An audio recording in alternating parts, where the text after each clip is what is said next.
Hello, friends. I am Sunil Ranjan and I am an English teacher. In this session, I have come up with Lihaaf, a story written by Ismat Chugtai. Lihaaf is a 1942 Urdu short story written by Ismat Chugtai.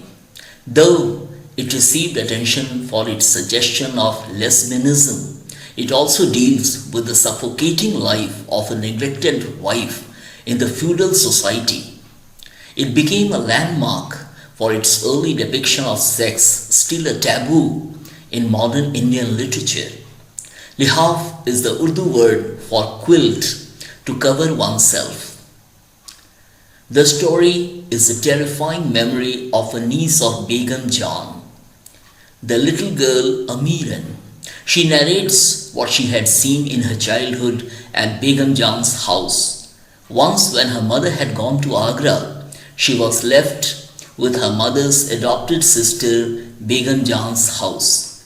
The memory comes up when she takes the quilt to cover herself in the winter.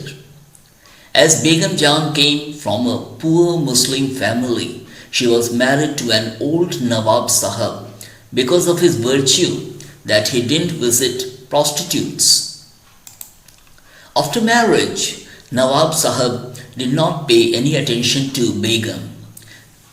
The Begum tried her best to draw his attention, but Nawab Sahab did not care.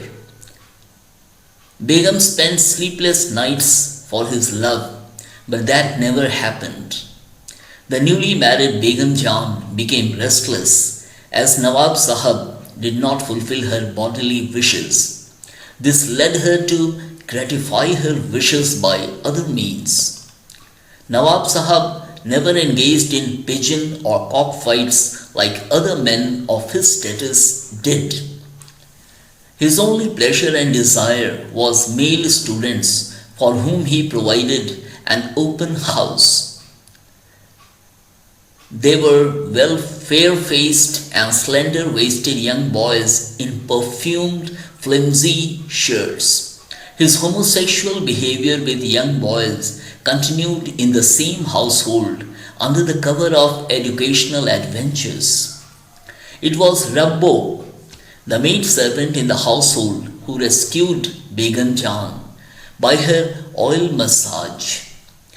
Begum began to get back the shine that she was losing.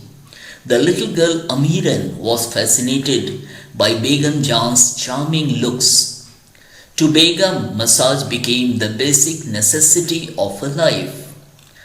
The little girl did not like the sight of Rabbo massaging most of the time. Other maids too murmured and disapproved. The little girl was made to sleep in another bed close to Begum's.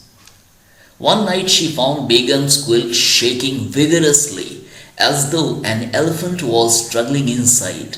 Slurping sound of a cat licking a plate.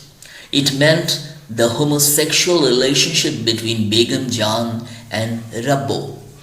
Once, when Rabbo went to meet her son, Begum became so restless that she refused to eat and sleep.